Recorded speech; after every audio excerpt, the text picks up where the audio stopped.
So I've already done a simple biro or ballpoint pen outline of the hen. I've used blue here, and this is on top of some A2 watercolor paper. And then you can see I've used a soft blended background, and this is also watercolor. So I've used some alizarin crimson, cadmium yellow deep, and ultramarine blue. And you can see I've just kind of blended those colors into the background, working wet and wet, and I've just let that dry completely. But what I'm going to do now is switch to using some interactive acrylic. So I've got some ultramarine blue, some cadmium yellow light, some permanent alizarin, and some tinting white. And I'm going to use those four colours to start to work on the bird. Now, Joyce feathers are, a wonderful mix of colours, but they are predominantly brown, I would say. But even within those browns, there's a variation. So there's kind of a deep, almost coppery brown, and then there's a chestnut brown, and then there's an orangey brown as well. And I'm sure there are others when I look more closely. So I'm going to just go for a, hopefully a reasonably mid-tone chestnut brown. So I've started by adding a little bit of the alizarin to some of the cad yellow light. Let's put a little bit more in there. And then we'll take a little bit of the blue, a bit more of the red,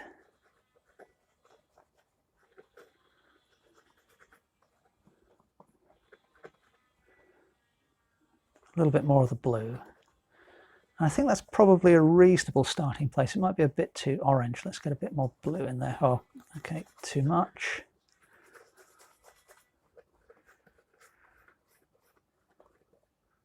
A bit more red.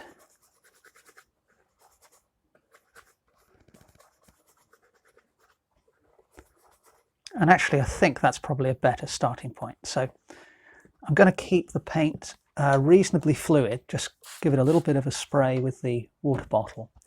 And then I'm using a 1-inch flat synthetic brush.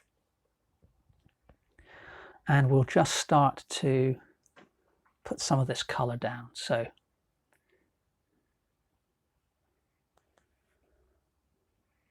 now the line work I've done, I'm hoping I've got that reasonably correct, but I will be looking quite carefully as I go, just to check for any things that need to be modified. Now I'm being careful to apply the paint in a direction in which the feathers fall on the body. And you can see at the moment I'm getting some dry brush effect as the paint gets dragged over the textured surface of the watercolor paper, and for the moment I'm quite happy for that. The reason being, the feathers and the plumage are sort of, there's a lot of patterning going on, a lot of different texture. And I don't expect much of this to show through in the final painting, but if a little bit does, then that's probably going to be okay. It'll help to create the illusion.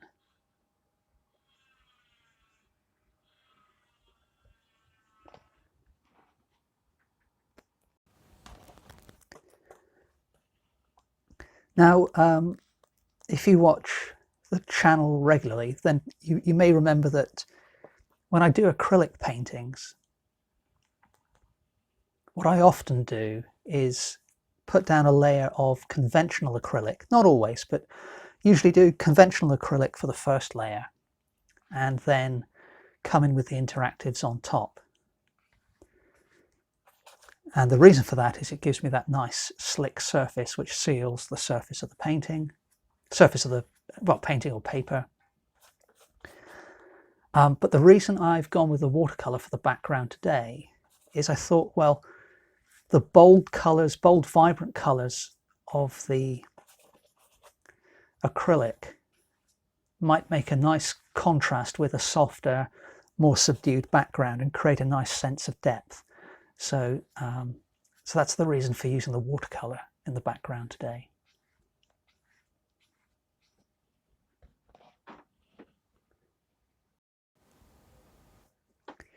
Now I'd more or less run out of this first brown on my palette, so I've mixed up a second one. The colour hasn't come out quite the same, and I ran out of yellow on the palette, but it's quite a nice coppery orangey brown, so I'm going to persist with that. And you know, it's not that different to the colour I put down to begin with, but there is some variation. And as mentioned, you know, there are a multitude of browns within these feathers, so we'll kind of go with the flow. Now, one of the things I'm noticing as I put this paint on is I've got the line of the back a little bit wrong here. That needs to come uphill to there. It's a bit more like it.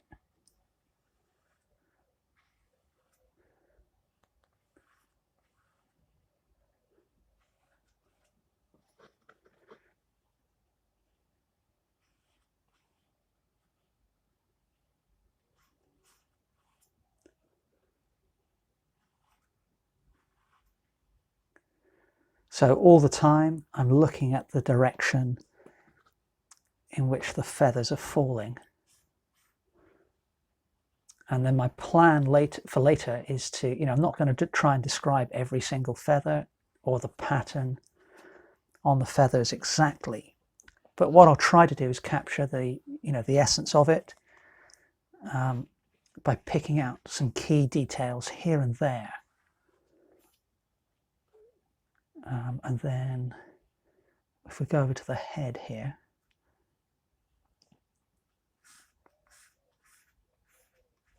I can just dry brush in a little bit of darker colour there.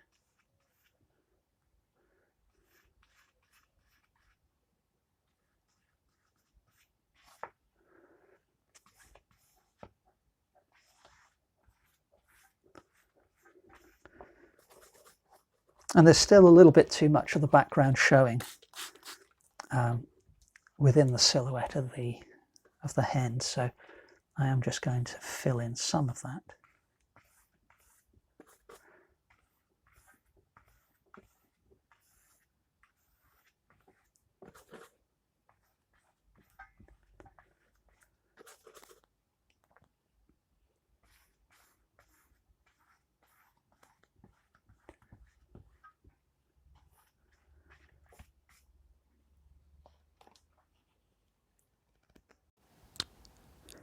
Now, having got the silhouette more or less filled in, I want to go with a lighter, more orangey brown now.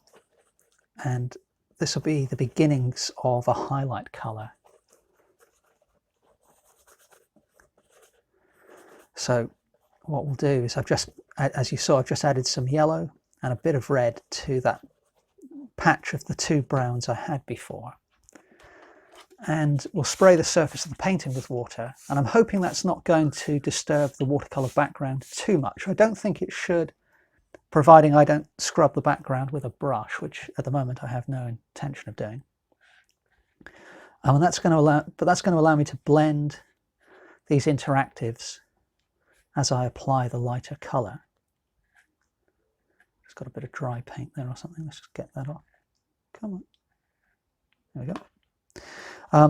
Now that's not quite light enough, so I'm going to add a little bit of tinting white to the mixture, and we'll see how that looks. That's a little bit more like it. So what I'm doing now is I'm just squinting at my reference, and I'm ignoring the fact that I'm painting feathers.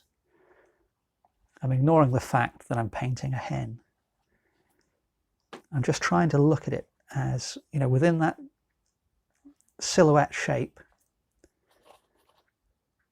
where are the patches of a lighter brown? And then within those patches,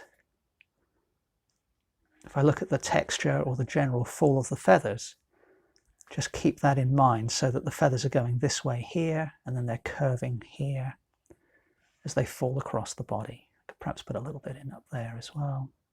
A bit more under the chest. Even a bit there, I think.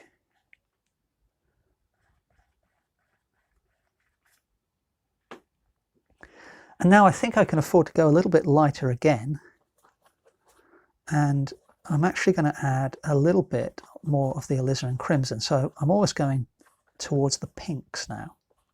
You know, I mean, it's very much a rust red brown version of pink. It's not pink at all, but it's a pinkish brown.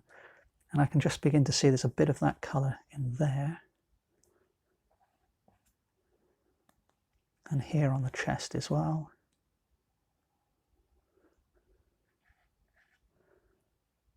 And even here.